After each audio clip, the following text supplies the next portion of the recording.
Hello, everyone. Thanks so much for joining us for this new 30 Minutes with interview. So today, 6 years after, I'm so delighted to be welcoming again Farida Nabourema. Farida, welcome. Thanks so much for accepting our invitation. Thank you for inviting me. It is always a pleasure to speak with you. Thank you so much. So today I would like to discuss with you the 19 April constitutional coup in Togo and citizen resistance. So when we discussed 6 years ago, we discussed Four Must Go and the African youth taking its responsibility in the face of, several violations, human rights and else. So for today, we'll be focusing on the 19th April constitutional coup. This is a really interesting topic, and I think you are the ideal guest to discuss it. Because Farida, for those of us who are following us, Farida is a democracy and human rights activist and a writer from Togo. She is the co-founder and a spokesperson of the Four Must Go movement and serves as the Togolese Civil Society League's executive director, an NGO that works towards advancing democracy, rule of law, and equality in Togo. Farida is also the coordinator of the Gender Equality Network for Small Arms Control, GENSAC, a network of disarmament and conflict prevention experts working in 4 regions to advance gender-responsive small arms control. Which are those 4 regions? Can you tell us? Those are Africa, Sub-Saharan Africa, Latin America, the Caribbean, and the Western Balkans. Thank you so much. And Farida is a 2020 Jennings Randolph Senior Research Fellow at the United States Institute of Peace, UCIP, and a 2021 SNF Agora Democracy Fellow at the Johns Hopkins University, where she teaches a course on digital authoritarianism. I would love to take that course. And Farida has also taught graduate courses as an adjunct professor at the Joseph Corbel School of International Studies at the University of Denver, where she is currently. Yeah. So thank you so much for agreeing to speak with us despite being on the move. It's really a pleasure to discuss with you, as always. And I wanted to ask you, 6 years is a long time. So what has happened in Togo since we last spoke? I know that the focus is the 19th April constitutional coup, but I just want to know, for the Four Must Go movement, what has been happening in the past 6 years? In the past 6 years, I will unfortunately say that not a lot has been happening. We moved from an era where we believe we could bring change through a street revolution to finding ourselves in a position where we settled, not as activists, but then as the opposition leaders, the traditional opposition parties, decided to engage in a dialogue with the ruling government, ruling party, following some pressure they received from the ECOWAS. And at the time, the president of Ghana, Nana Akufo-Addo, was designated as the mediator for that dialogue. And there were those of us who believed that we could no longer expect dialogue to lead to positive reforms and put us on the path to democracy, because that dialogue was supposed to be the 23rd dialogue Togo was going to have in less than 30 years. And for a movement that was literally started in the grassroots, unfortunately, we found ourselves in a space where the regimes literally choose their opposition. They are more comfortable dealing with parties that are of the official opposition than dealing with the grassroots that are the unofficial and the most genuine opposition. So we in the movement, and that did not find ourselves in political parties, were literally sidelined. We were portrayed as the radical, unruly people who don't want to follow the rules and don't want to discuss and don't want to negotiate. And those who thought they could bring democracy and freedom to the people of Togo through a dialogue with the same people that have deprived us of that democracy and freedom through violence, ended up sabotaging our efforts by engaging in the dialogues and making concessions. And unfortunately, those concessions only led to the consolidation of power by the regime. So they were very thorough in completely suppressing the voices of the citizens by enacting several numbers of things, such as arresting arbitrarily the voices of the movements that were still in the country, going after those that fled, banning protests, and shutting down media houses that were critical against them, and arresting and sending to exile journalists that were also critical against the regime, increasing digital surveillance by spying on dissidents and movement leaders via social media and via their WhatsApp platform. So there were a set of series of action that were done to completely shut down the civic space and prevent the grassroots from organizing. It was so bad that even small gatherings that activists will call for, such as organizing a film screenings, were banned. Press conferences were banned. Lectures in universities were banned, and they continue to be banned till today. So we found ourselves in a situation where the traditional opposition parties, made of people who we believe belong to a generation that is completely disconnected from our realities, have decided to choose a path which we, the younger ones, do not think is the way to go.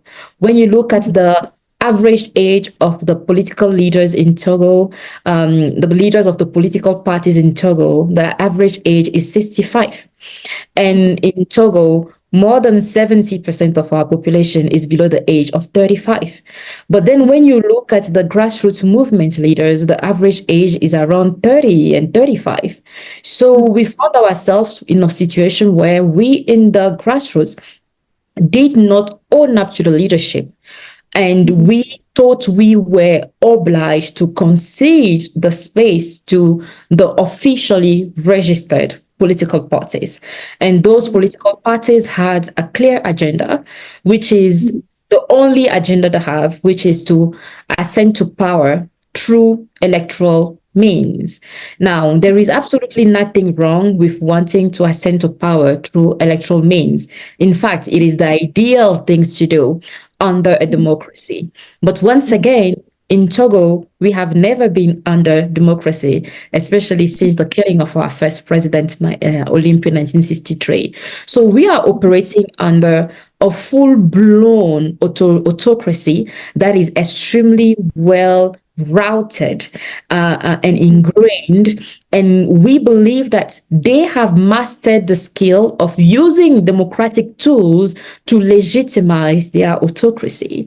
So those of us in the grassroots didn't see the possibility of obtaining change by just agreeing on paper that the government will stop doing certain things. And unfortunately, those opposition parties were like, well, one of the things you've been asking for has been term limits. They brought it back in the constitution. This was 2019. So we can give them a chance and ensure that in 2020, we will ascend to that change. And of course, the regime, being as sleek as it was, managed to also fraud those elections. And Fonya Simbe managed to ensure that he has a reading of the constitution that is completely different from that of the people, when he said that the new constitution does not affect the current or past terms of the president. So he completely voided the first 3 terms he served to run again in 2020. Now, in that opposition again, there were those who said, okay, now this is going to be he has served 1 term under that new constitution. He has 1 left.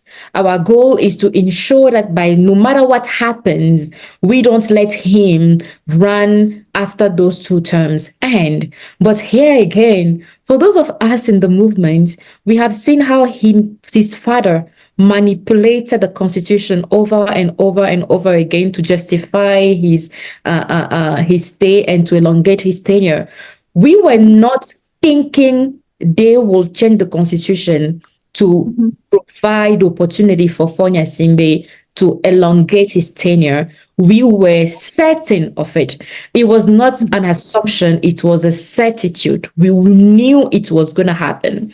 What we didn't know was how soon it was going to happen, because we were all expecting it to happen after next year's election. But then he brought it sooner than we thought. So the recent change that took place on April 19th, funny enough, I say it is actually a provocation to me because that's my birthday. That constitution coup they did on April 19th is part of a plan to completely erase the possibility of Fonya Simbe being voted out in any way whatsoever, or Fonya Simbe being impeached from running for president.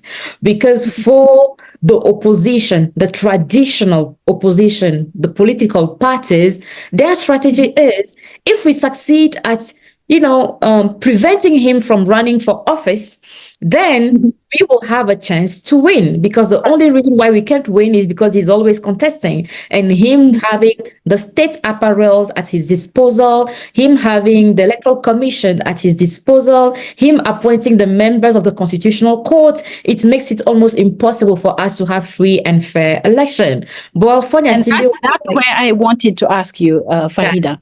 Right. You see, Faure and his family has been in power for at least 57 years. Yes. And Faure himself has been in power for 19 years. Yes. Can you explain to us, for those of the people who are listening to us and are not familiar with what is happening in Togo, can you walk us through that 19th April constitutional coup? That's how I can call it, because maybe Senegalese people will be familiar with it, because we had a similar attempt by our president Macky Sall to postpone the elections, but it was never the case that he was trying to change the constitution. But in the case of Togo, the president is trying to change the 1992 constitution and trying to extend and prolong his stay, using as you just explained very aptly, using constitutional means for autocratic goals. Can you explain to us? Yes. Can you explain to us for how it takes the power away from the hands of the citizens of Togo in order to, for his own self-preservation? Thank you so much, and that is a very important question. So Fonya Simbe changed the constitution of Togo, and what is very shocking is that he changed the regime that we were under.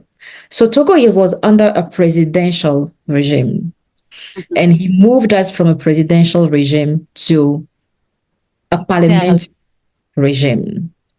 Now, here's what the funny thing is. The 1992 constitution was a semi-presidential regime initially, where we have the president of the republic elected through presidential elections by direct suffrage. Then we have a prime minister who is appointed as the leader of the party that won the majority of the seats in parliament.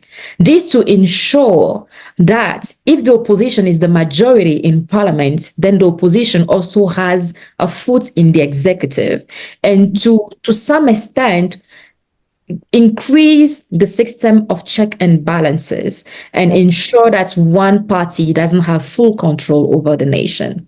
Eyadema modified that to simply by weakening the role of the prime minister and confiscating a lot of the powers of the prime minister by bringing us back under a full presidential regime.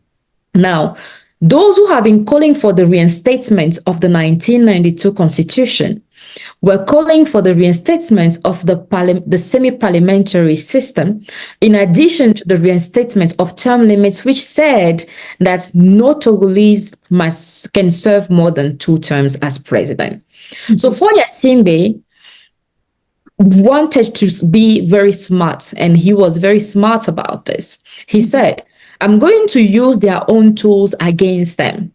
I'm going to make it look like I'm giving them even more than what they are asking for. So instead of giving them the semi-presidential regime they've been asking for, I'm going to give them a parliamentary regime. And instead of giving them the 2 terms they are asking for, I'm going to give them 1 term. Now, on paper, this sounds like a very progressive effort. If a president really wants to just serve 1 term and wants the parliament to have full authority over government, it means that that president himself is genuinely interested in democracy. But here is the trick. Fonya Singbe created a Senate, which we didn't have, which we are now going to have. And he, as the head of government, will be appointing 1/3 of the members of the Senate. So it gives him already an advantage in the parliament. Then in addition to that, he created a new position. So the position of the prime minister has been changed to become the position of the president of the Council of Ministers. So we will have a president of the Republic and a president of the Council of Ministers. The president of the Council of Ministers will be the one to have full authority over government. And he will be the head of the party that won the most seats in the National Assembly elections. And he's elected for 6 years. That president. He's not elected. The president of the Council of Ministers is not elected at all. He's simply the leader of the party that wins the most seats at the election. Okay. And that position is for 6 years. That position is for 6 years. And then that position is unlimited. He can be in that position for life. Now, for the position of President of the Republic, he emptied that position from all its powers.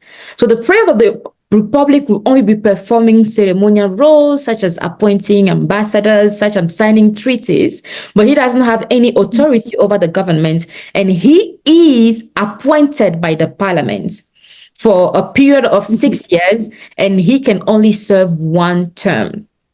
So his plan is to move from the position of President of the Republic to become the President of Council of Ministers. That way, internationally, people will say Togo has a new president who is no longer Fonya Singbe, and that president is only going to serve system, that 1 term of 6 years. So he will kill the criticism according to which it's been him and his family in power for 57 years, because we will have a new president of the Republic. But what people will not see, the narrative we will now struggle to demonstrate, is that, yes, we have a new president, but the president role is now completely useless. It's completely ceremonial. It's like Ethiopia has a president too, but this is the prime minister that rules the country. And Israel has a president too, but it's the prime minister that rules the country. So in the case of Togo, he plans on no longer being president, but becoming president, no longer being president of the Republic, but becoming president of Council of Ministers. Now, the danger of this is that he will neither need to be elected nor appointed by the parliament. All he needs to do is to ensure he is the leader of his party. So by being the leader of his party and the party wins the elections, automatically he is the leader of the country. So literally, it is the members of his party that get to choose him as the leader of Togo, not the people of Togo. So under this new constitution, we don't have the ability to hold him accountable. And he also ensured that he included in the new constitution that the president of Council of Ministers and the president of the Republic are both going to be lifetime members of the Senate. So, in their capacity as lifetime members of the Senate, they will have immunity for life over any crime that they will commit. He gave himself more powers, but he gave himself also legal protection as to ensure that no matter what happens, he will never have to be held accountable for his human rights atrocities and his corruption, his poor governance, etc., etc. So Here is the other appalling aspects of this situation. They scheduled the elections to take place today, April 29, exactly 10 days after going ahead with finalizing their constitution, which we call a private constitution designed for him. The people of Togo are going through election within 10 days after a constitution has been changed, not even understanding for the vast majority of the people that these legislative elections taking place today will be the one replacing presidential elections altogether. So we will no longer have presidential elections in Togo next year. So Fonya simply doesn't want to go through elections. He just wants to ensure that the people of Togo have no way to vote him out, and the opposition has no way to impeach him from going to elections. So now the opposition cannot prepare for any election next year because based on this new constitution, we will no longer have presidential elections in Togo. But the elections were supposed to take place next year. For the presidential elections? Yeah. Yes, they were supposed to take place in 9 months, in January next year. Okay. So what do you think will happen in Togo in 2024, in 2025, when the times come for the citizens to elect their leader? What will happen? At this stage, we are not... Who will... Yes. At this stage, we are not even thinking about 2025 because 2025 is no longer relevant. We no longer have presidential elections in Togo. So there won't be any elections in Togo next year. The only elections we will have is the one taking place today, which we were given less than 2 weeks to prepare. So the next step for us is to mobilize all the forces to push for a change of that constitution, to bring back elections in our constitution, presidential elections in our constitution, and to call for a referendum for that new constitution we are proposing to be adopted by referendum by the people, the same way the 1992 constitution was adopted by the people of Togo, following over 1 year of resistance against the regime from 1991 to 1992. So the next step for us is an uprising. We have to rise against this. We have to protest. So for those of us in the movement, we are working on 3 things. Number 1, securing the civic space. Because right now, people are afraid of coming out because the protests are banned. The government is sending soldiers at every corner to prevent people from even leaving their neighborhood. They have refused to lift the ban on protests, even though we are not supposed to seek their permission for protests. We're supposed to have a regime of information where we inform them we are protesting, but they have decided to issue a decree to ban protests. So we are putting pressure on the diplomatic community or the international community and even on the authorities to lift the ban on protests. That's number 1. Number 2, we are mobilizing the young people because we have a huge level of youth apathy today in Togo. As a result of the numerous coups that took place in the West African region, our young people in Togo have become apathic, thinking that only the army can free Togo from this regime. But what they are forgetting is that the context in which those coups took place in Burkina Faso, in Mali, in Niger are completely different from the context of Togo. In the case of Burkina Faso, President Kabore was elected. In the case of Mali, President Keita was elected. Same for Niger and everyone. In Togo, Fonya Singbe was appointed by the army. So the regime in Togo is the army and the army in Togo is the regime. So we are working towards deconstructing that for the young people to understand that you cannot just sit down and think the army will do something. We do understand we are working towards a very brutal regime, but other citizens across the world have managed to kick them out through civil resistance, whether it is in Algeria, whether it is in Tunisia, whether it is in Sudan, etc. So we need to bring the youth back in resistance. Number three now, we are also working toward making a counter-constitutional proposal.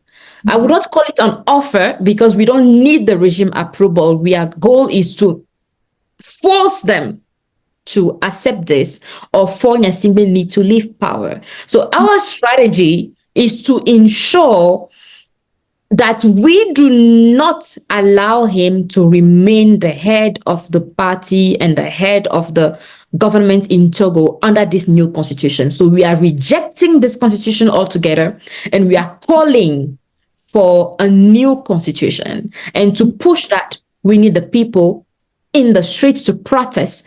And to get people to protest, we need to provide them a certain level of security by obtaining a lift on the ban for protest. So that's the situation in which we are today. And we also need to work a lot on awareness raising. The world needs to understand what is happening in Togo, because it is so confusing that unless you sit down and listen to someone explain it to you, or you do some in-depth reading, you could actually fall for the regime propaganda and think now Togo has a parliamentary regime and the president only will serve one term and then they will be fine. Rather, this is a complete erasure of 30 years of democratic resistance in Togo.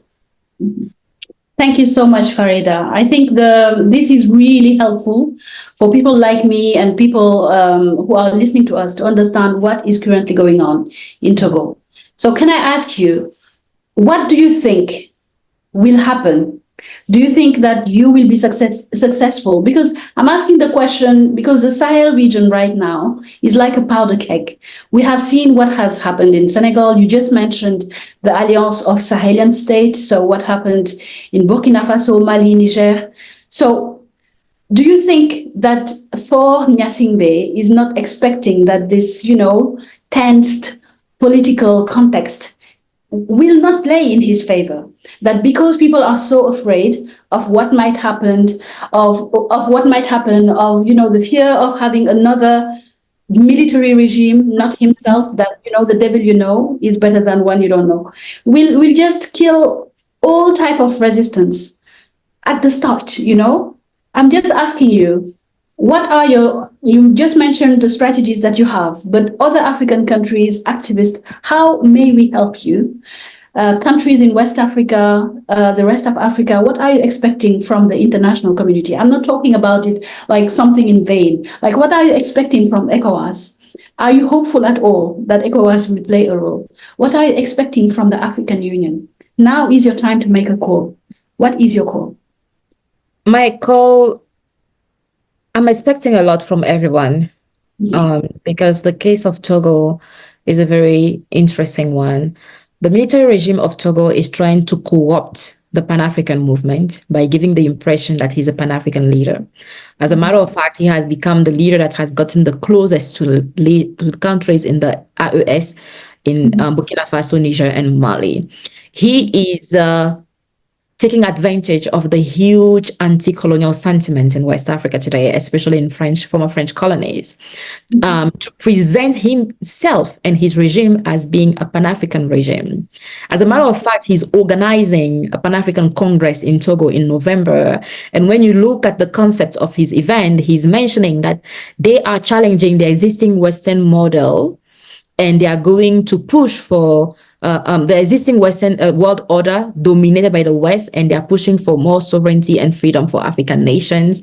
And they are rejecting the Western model of democracy and proposing a new one. In reality, they have never implemented any Western model of democracy in Togo, be it Western, Oriental, Indian, whatever model it is. Togo has never had democracy. So they cannot say that the Western model of democracy is not working when they haven't even used it in the first place.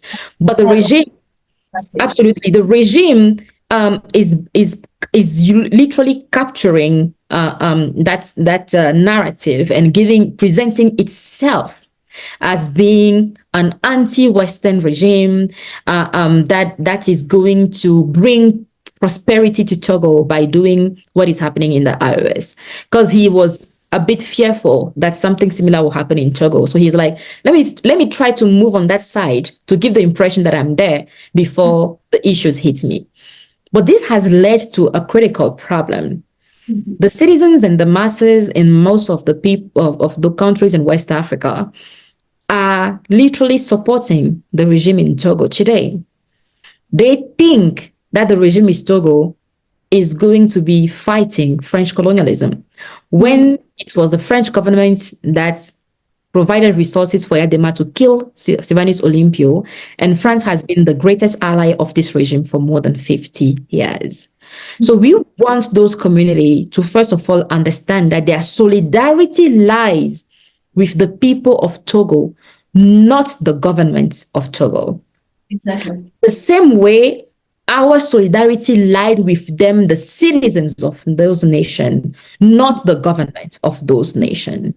When Mali, Niger, and Burkina Faso were placed under severe sanctions by the ECOWAS and the international community, those of us advocating for those sanctions to be lifted, we're not advocating for those militaries who took over to not be sanctioned or to have any praise. We are advocating for the civilians of those countries who are being punished for something they had no control of, because those embargoes impacted them economically and impacted them in various ways. These countries depend on each other for trade, for food, for healthcare, and many other things. So their solidarity should be with the people of Togo.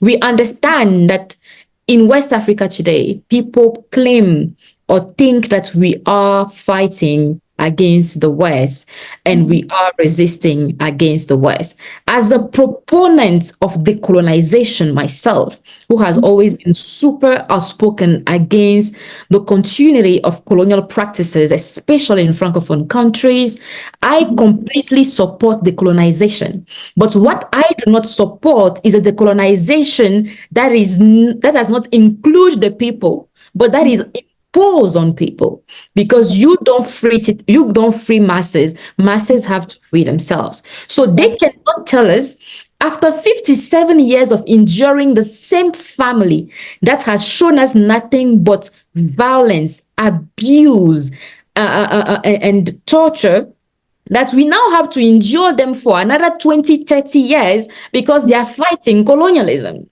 Exactly. Right now, the average citizen of Togo cares about having 3 meals a day, putting their kids in decent schools, having decent healthcare, and having the freedom to speak their mind without retaliation, without repression.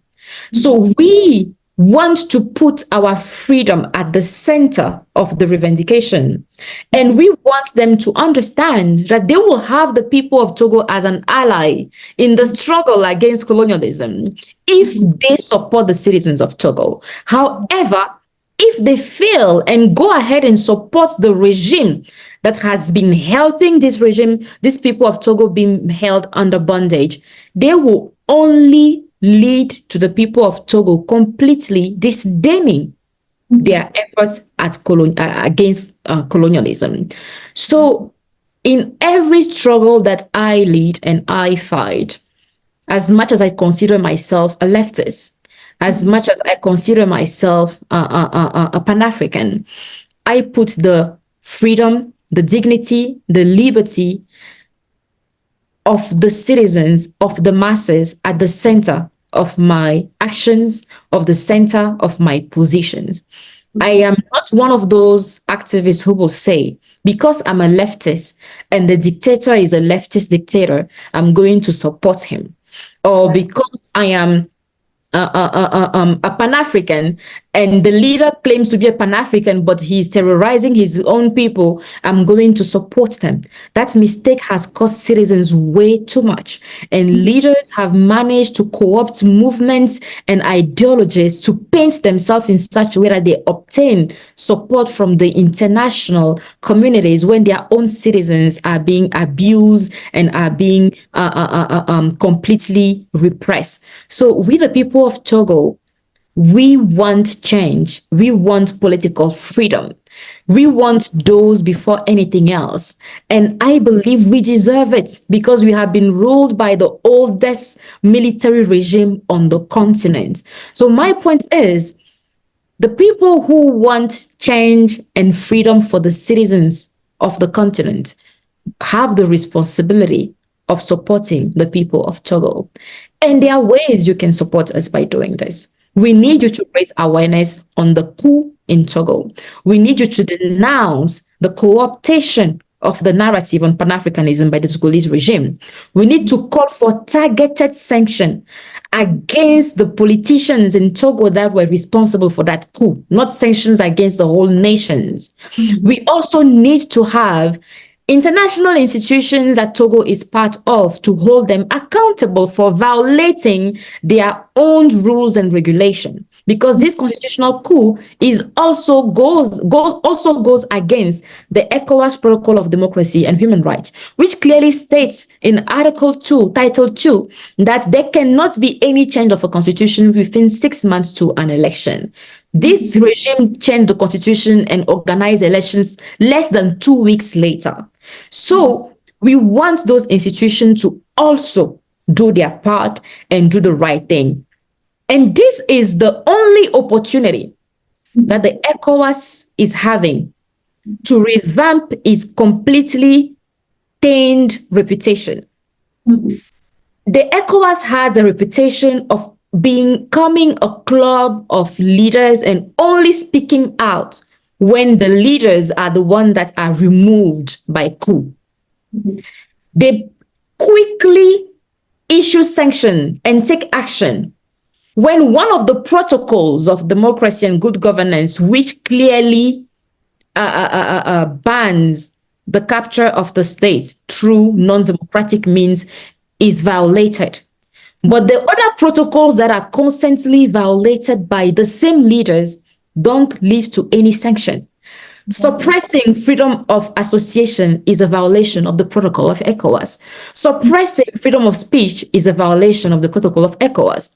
Shutting down the internet is a violation of the protocol of ECOWAS. Arbitrarily changing the constitution is a violation of the protocol of the ECOWAS. But all those violations take place against the citizens, and the ECOWAS stays quiet. But mind you, if a coup takes place in Togo tonight, by tomorrow morning, the ECOWAS will issue a statement sanctioning Togo, removing Togo from the ECOWAS, and taking drastic measures that are going to penalize the people of Togo. So this, you need to be specific. If a military coup takes place, not if a constitutional coup. Absolutely. Because it happened in Senegal with absolutely no effect. It has happened in Togo. Yes, with absolutely no effect. Absolutely. You have multiple branches of government. The parliament is a branch of government. The executive is a branch of government. The court is a branch of government. But the ECOWAS only protects the head of the executive. They don't interfere with anything else. So if the ECOWAS want to revamp its reputation that it cares about democracy, Togo gives them the opportunity to demonstrate that. And so far, they have failed. Mind you, on April 15, they issued a statement mentioning that they are concerned about the radical change in the constitution, and they literally denounce it. And 3 hours later, they removed that constitution, that statement, they put a new one in which they didn't even mention the constitutional coup, which means between those 3 hours, something happened. And it is a very shameful thing for the institution. And guess what? The worrying thing about what happened in Togo is that it's going to inspire other autocratic leaders to do the same thing. So this is not just a war the people of Togo must fight. The people of Nigeria must watch out. The people of Benin must watch out. The people of Cameroon, they are not in the ECOWAS, but they are also African. They must watch out. Every single country on this continent must be watching out, because even the leaders we claim or assume could be democratic leaders have tendencies to seize power arbitrarily and maintain themselves in power arbitrarily. So it is the opportunity for them to resist this. Otherwise, in 5 years from today, you'll have more countries suppressing presidential elections under the pretense of moving to a parliamentary system. Exactly. Thank you so much. And what are your final words, Farida, for the Togolese youth? Yeah. If you were to summarize your our conversation today and leave them a message, because as elections are taking place, I think you want to convey also the fact that it's not it is not done. Like you want them to be still hopeful, to take action. So what is your call to the Togolese youth? That call I'm going to reiterate here, and I think they have heard my call because I've been speaking as much as possible on social media about it. Mm-hmm. What I have told the people of Togo is that our parents before us fought to bring down the single-party state. As a result, the conditions under which we grew up, although they were horrendous and painful and difficult, were a bit better than the conditions under which our parents grew up under the single-party state when Edema was just to seize power. Our grandparents before our parents fought against colonialism, which is why we moved from being called the indigents or the indigenous, if you call it, to becoming citizens, having a nationality, and no longer be obliged to do forced labor to the French administration. Each generation has a role to play in providing more freedom for the upcoming ones. So it is the life and the freedom and the dignity of our children that is at stake today.